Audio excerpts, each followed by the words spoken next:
The Jack Benny Program.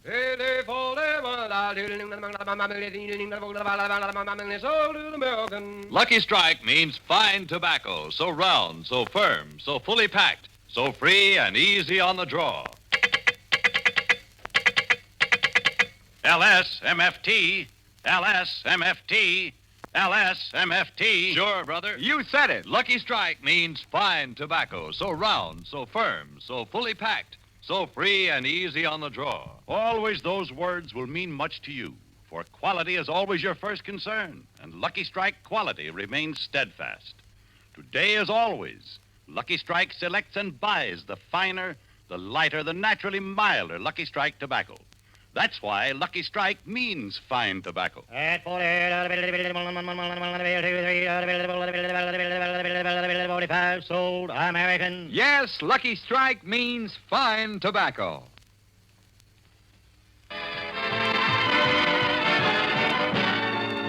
From the Army Airfield at Muroc Dry Lake, a 4th Air Force base, we bring you the Lucky Strike program starring Jack Benny with Mary Livingston, Phil Harris, Rochester, and yours truly, Don Wilson.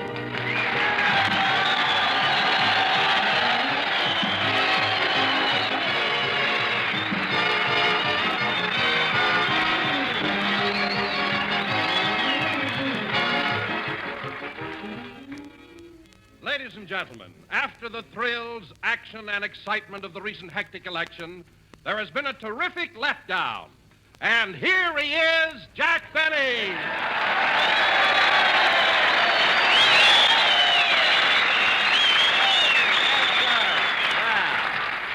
Thank you.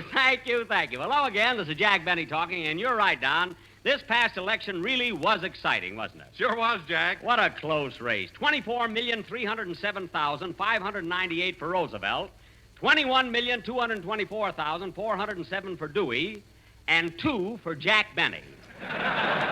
Yes, sir. 2? Now, wait a minute, Jack. I know you voted for yourself, but where'd the other vote come from? I've got friends, brother. I've got friends.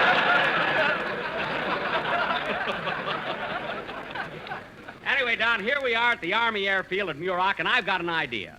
These boys want real impromptu entertainment, so let's forget the script and give them an informal show. You mean you're going to ad-lib? Sure, I'll make up the jokes as I go along. Here, take my script. Okay. Now watch the real Benny operate. Now, fella, watch me ad-lib here. Well, fellas, here we are up at Muroc, located in the middle of the desert. Which reminds me, when I got here, I took a girl for a walk in the desert, and even the sage gave me the brush. Get it? Sage, brush? Who needs a script? You do, and here it is. All right, wise guy, but I still think that I can... Oh, hello, Mary. Hello, Jack. Hiya, fellas.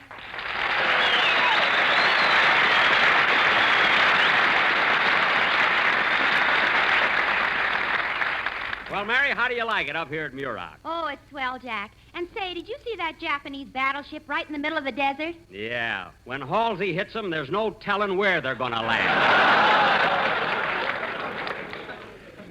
You know, that could happen, Mary, but this ship was especially built for target practice. So was the Japanese Navy. You said it. But, Mary, just look at that audience. You ever see such a fine bunch of boys? And you notice they're all wearing ribbons for good conduct.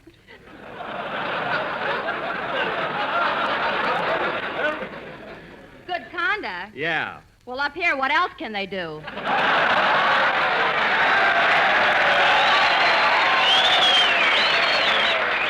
Yeah, I guess you're right, Mary. Oh, say, Jack, did you know that we've been invited to stay for dinner after the show? For dinner? Here?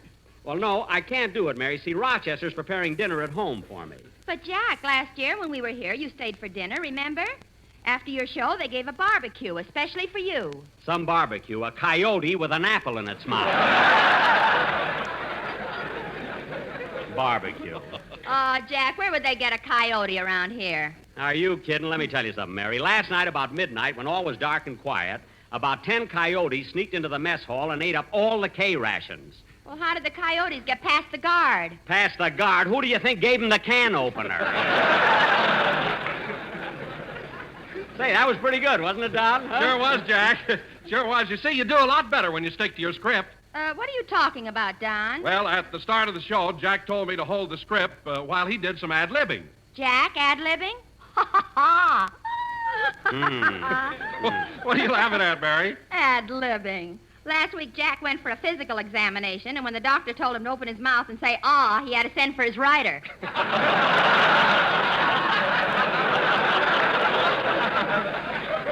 Send for his rider. Send for his rider. Don, this whole thing wouldn't happen if you didn't open your big fat mouth. You could show me a little gratitude for the $1,000 a week I'm paying you. You pay Don $1,000 a week? I hired him by the pound.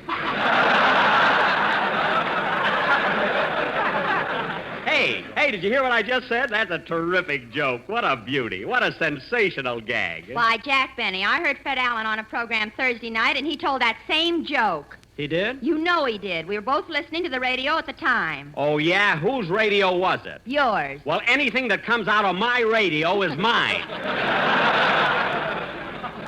Anyway, mine isn't a joke. I did hire Don Wilson by the pound. Well, for heaven's sake, Hutch, could you go into such a stupid deal? It wasn't stupid when I made it. 12 years ago, Wilson looked like Sinatra. And if he doesn't stop eating all that kind of stuff... Hiya, Jackson. Okay, fellas, make for the patty cake. Harris is here. Yes, you pretty thing. Yes, son.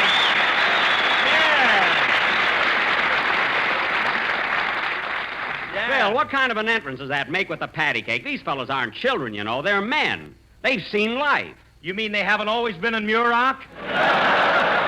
Well, that's no way to talk about a place that's doing so much good. You're not kidding, Jackson. You know, I've only been here one day, and it made a new man out of me. What? Yes, sir. I ain't touching another drop as long as I live. You're kidding. Not me, Jackson. Now, I've heard of seeing pink elephants and two-headed tigers, but what I seen today would make W.C. Fields vote for prohibition. Phil, what are you talking about? Well, I was driving along, minding my own business, see, when all of a sudden, there it is. I close my eyes, shake my head, open my eyes again, but it's still there. What's still there? What did you see? A battleship right in the middle of the desert. Phil, do me a favor and sit down, will you? Oh, you're ashamed of me, huh? Well, I'm not as bad as some of these guys around here. What? I only saw the battleship. They were shooting at it.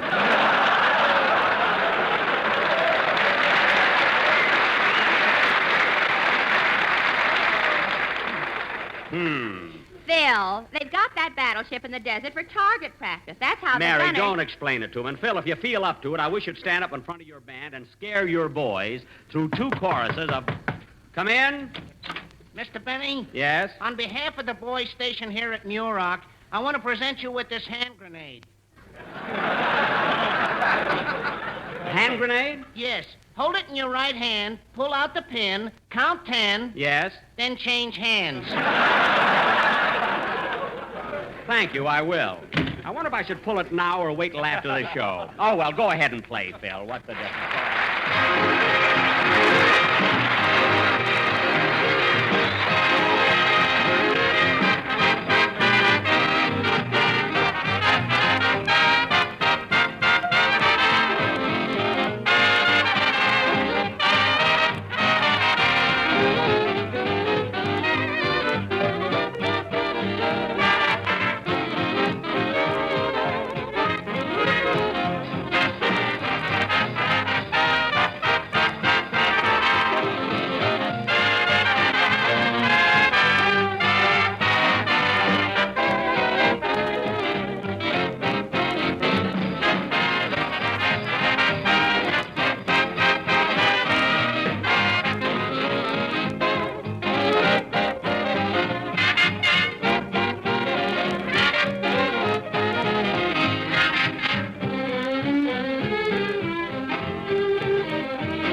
That was How Many Hearts Have You Broken, played by Phil Harris, and his Makes You Wanna, but you wouldn't dare because it's against the law orchestra. Say, Phil, after the broadcast, we're going to do another show, so have your boys stick around. You too, Mary. Okay. And now, fellas, I think I'll change it to my low-cut evening gown. Phil, that's Mary's line. Oh. Low-cut evening gown. You know, if you'd get here early enough for rehearsal once in a while, you wouldn't make those mistakes. Well, I couldn't help it, Jackson. I started out early enough, but I got lost in Rosemont. How can you get lost in Rosemont? Why, there's nothing there but 2 stores and a bowling alley. Maybe he went up the wrong alley. Mary, please. That's exactly what happened. Now cut that out! Imagine getting lost in Rosemont. That town is so small, the city limit signs are back to back.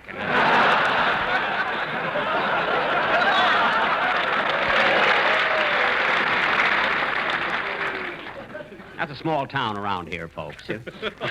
Oh, really, I know because I walked through Rosemont this morning. That's right, fellas. As I came through, I saw Jack standing in front of the bowling alley smoking a cigar. What? What did you say, Don? I said you were standing in front of the bowling alley smoking a cigar. A cigar? Why, Don Wilson, I was smoking a Lucky Strike cigarette.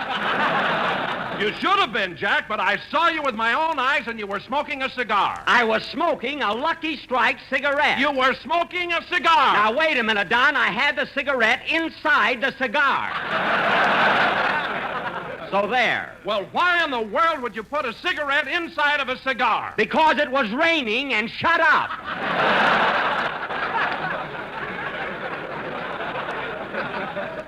You're just trying to get my job. Anyway, Don, we're out in the desert, so what you saw was a mirage. And with men who know mirages best, it's Lucky's 2-1. Very good, Don, very good. Our little fight worked out for the best. Now, let's get back to the... Oh, darn it. Come in. Yes? Special delivery letter for Mary Livingston. I'll take it, boy. Here's a tip for you. Oh, gee, a nickel. Now I can do my Christmas shopping.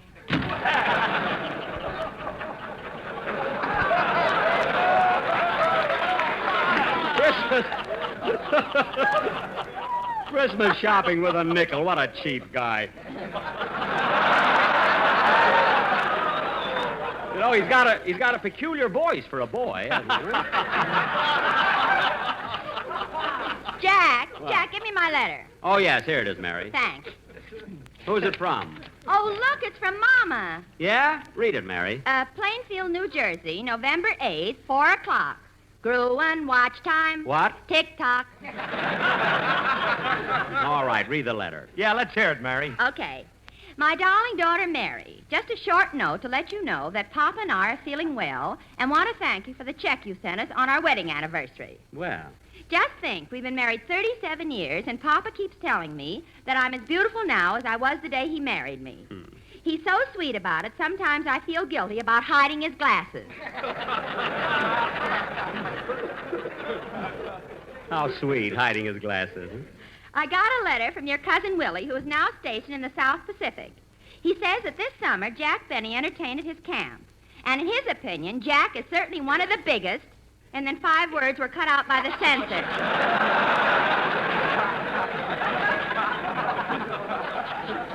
That was a big hit there. Willie wrote me all about the food they serve him in the camp. And science is certainly wonderful.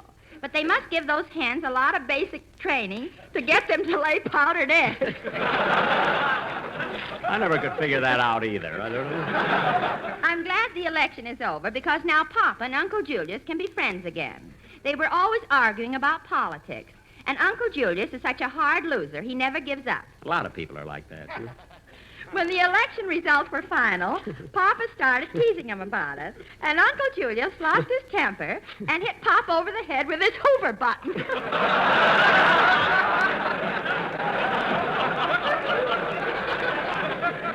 Oh, fine. No other news, so we'll close with love from us both, Mama. You know, your mother's cute at that, P.S. If Jack is reading over your shoulder, give him my regards. If he isn't, what I told you over the telephone still goes. How do you like that? I hope your father finds his glasses. And, Mary, next time have your letters delivered at home. Now, where were we? Hey, Jackson, I meant to ask you, how about that new singer you hired? When are we going to get to meet the kid? Larry Stevens? Oh, he'll be along soon. I haven't exactly hired him yet. You see, we haven't discussed money. Well, if he don't bring it up, you never will. I'll bring it up, don't worry. And this kid's going to... Shh. He comes now. Hello, Miss Livingston. Hello, Larry. Hello, Mr. Benny. Hi, Larry. Larry, this is Don Wilson, my announcer. Hello, Larry. It's a pleasure to meet you, Mr. Wilson. And this is Phil Harris, my, I might as well say it, my orchestra leader. Hiya, kid. I'm glad to know you, Mr. Harris, and I've always enjoyed your music. You see, Jackson, the kid's hep. He ain't no long hair. He's melon on the beam, and when he beats his gums, his jive is groovy. Jive, groovy. Phil, did you vote Tuesday? Yeah, why? How could you prove you were a citizen? Now, Larry, Yes, Mr. Benny? you and I are going to talk a little business today, but first I'd like to have you sing a number for the boys. How about it? I'll be glad to. Good. Now, don't be nervous. Just relax and take it easy. We're all with you. So are these fellas here. So go ahead and sing. Should I pass the music around to the orchestra? No, it'll only make it tough for them, you see. They make less mistakes guessing at it. Go ahead, kid. Go ahead.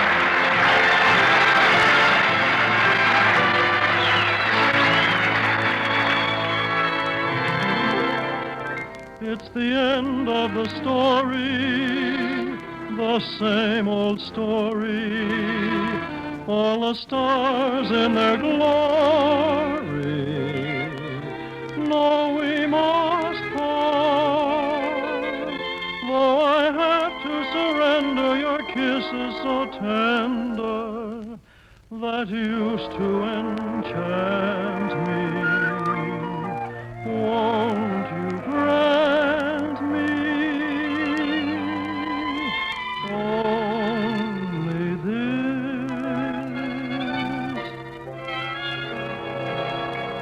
Let me love you tonight. Let me tell you how much I adore all your charms. Though you leave me tomorrow, for this night we'll borrow a love song. Let me love you tonight. Let me thrill to the touch of your sheltering arms. Till the scent of the roses caresses and closes your eyes. Let me kiss you tonight while the stars in the sky give a heavenly light. So when love is an ember, my heart will remember your side. Live a lifetime of love in a moment, holding me tight. Then forget me, darling. Only let me love you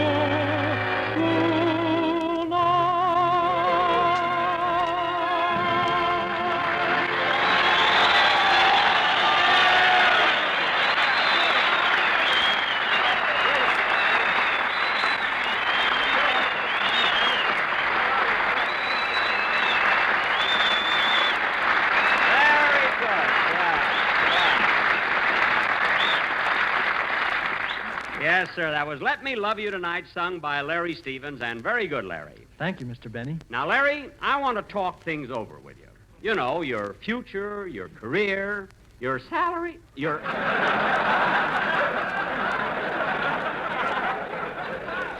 You know, your salary. His voice always cracks on that word. Never mind. Come here, Larry. Sit down. Yes, Mr. Benny. Larry, my boy, you're young, and you have many, many years ahead of you. And, kid, there's something I'm going to tell you. Money isn't everything. Money isn't... Mary, will you please leave us alone? Now, Larry, when I was your age, I was a poor kid in Waukegan. I used to get up at 5 o'clock in the morning. He was an eager beaver.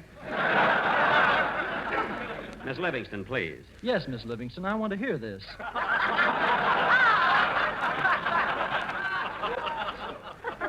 Yes, Larry. I was very poor. I didn't have the opportunities that you have. While the other children went to school to get an education, I had to sell papers barefoot in the snow and run errands for people in the neighborhood.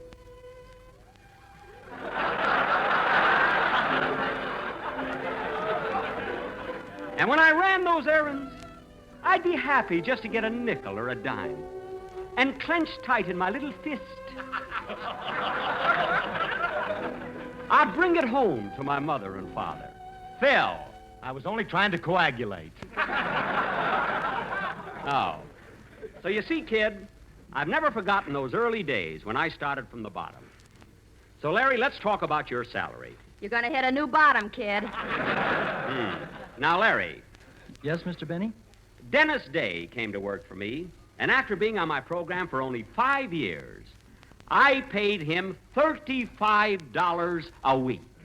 Oh, boy, as much as that. Sit down, son. I want to talk to you.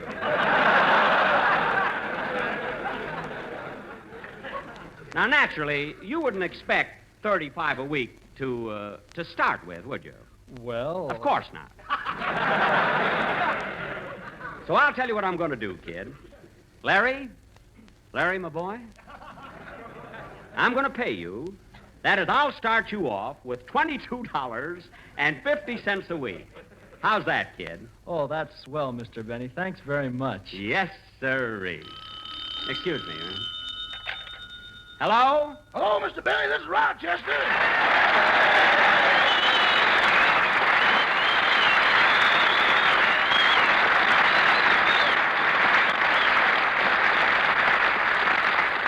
Yes, what is it, Rochester? I called to tell you that if they invited you to dinner up there, by all means accept. No, I'm coming home to dinner. Did you roast that chicken like I told you to? I was going to, boss, but that chicken was so smart I didn't have the heart to kill it. What do you mean, smart? Well, when I brought it into the kitchen, it jumped up on the stove, looked into the pot, and said, "Is you is or is you ain't my gravy."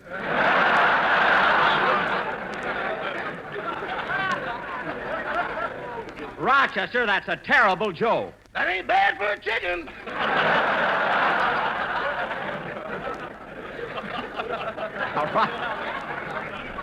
Now, Rochester, stop being silly.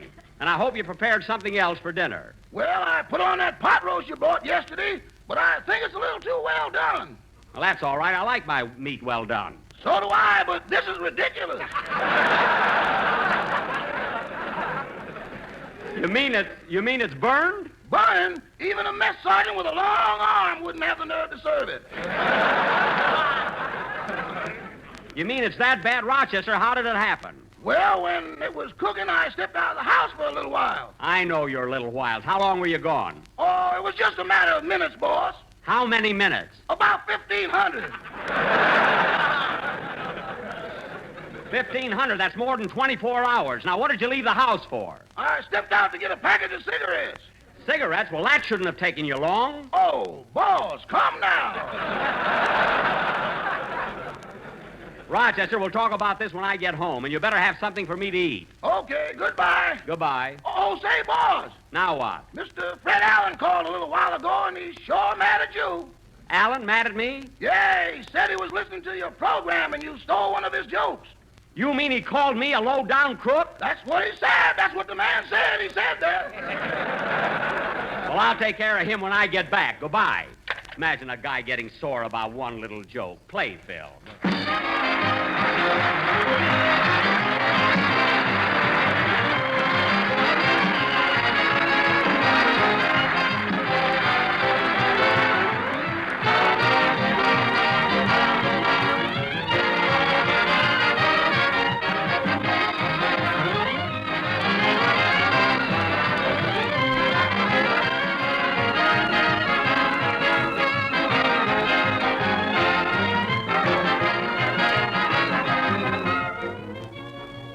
Ladies and gentlemen, I have an extremely serious message to deliver and ask you to listen closely. Our fighting men are being returned to this country in steadily growing numbers. They're sick and wounded. The gallant members of the Army Nurse Corps have managed, up till now, to hold their own in caring for these men. But as I speak to you, 10,000 more registered nurses are needed immediately. The nurse who enters the Army Nurse Corps will practice her profession where it will do the most good. Now, you listeners can help me urge all registered nurses, those about to graduate, and members of the Cadet Nurse Corps to join the Army right now. For information, write to the Surgeon General, U.S. Army, Washington, D.C. tonight. While you are writing, wounded men are returning. Thank you.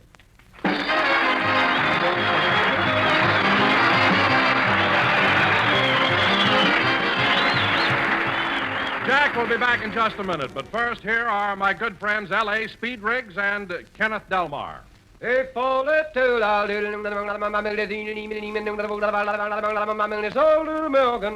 and gentlemen, at tobacco markets now open in the South, independent tobacco experts present at the auctions can see the makers of Lucky Strike consistently select and buy the finer, the lighter, the naturally milder Lucky Strike tobacco. And sworn records show that among such independent tobacco experts, auctioneers, buyers, and warehousemen, with men who know tobacco best, it's Lucky's 2-to-1. So smoke the smoke tobacco experts smoke. Lucky Strike. The famous tobacco auctioneers heard on tonight's program are Mr. L.A. Speed Riggs of Goldsboro, North Carolina, and Mr. F.E. Boone of Lexington, Kentucky. At 44, sold American. This is Basil Rysdale speaking for Lucky Strike. LSMFT, LSMFT, LSMFT. Lucky Strike means fine tobacco, so round, so firm, so fully packed, so free and easy on the draw.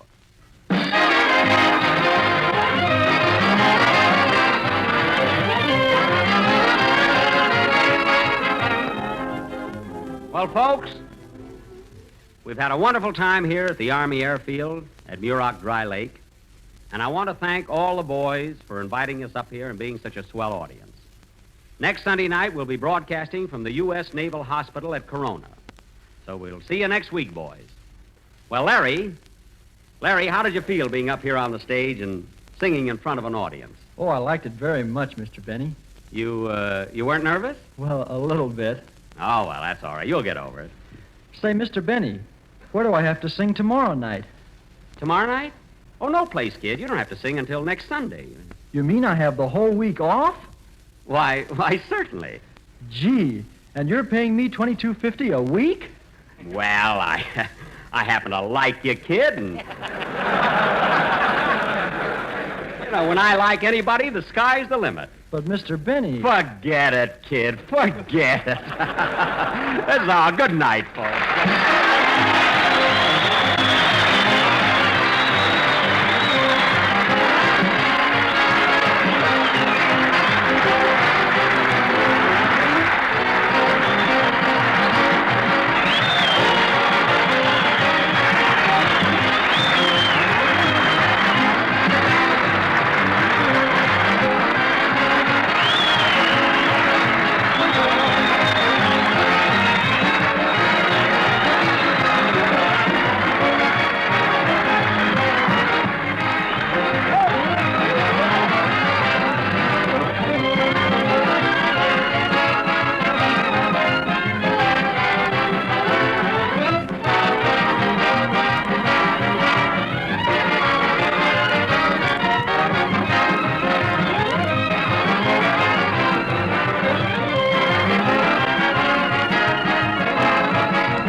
The Jack Benny program came to you from the Muroc Army Air Base, New York, and Hollywood.